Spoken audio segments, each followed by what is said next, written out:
Una canzone sulla Juve uscita dalla Champions League, sulle note di Despacito. E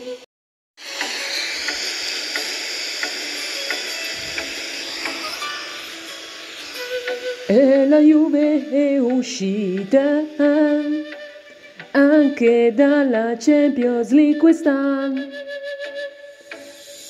E come ogni anno la Juve, quando arriva marzo o aprile, esce dalla Champions League, come ogni anno, o con una squadretta o con un'altra, oh sì, e la Juve ormai è così. Arriva alla primavera, lei esce dalla Champions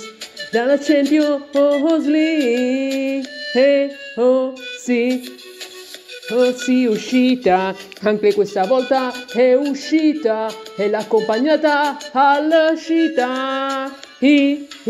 Porto, è proprio sì così, la Juve è uscita dalla Champions League, come ogni anno la Juve esce dalla Champions League e ogni anno si attacca allo scudetto per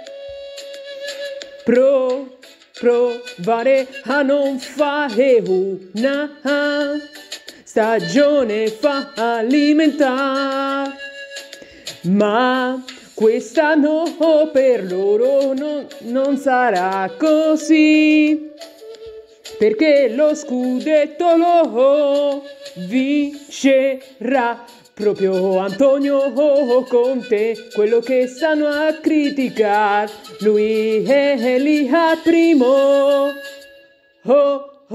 posto, mentre voi quest'anno lo guardate soltanto, e come ogni anno uscite dalla Champions League,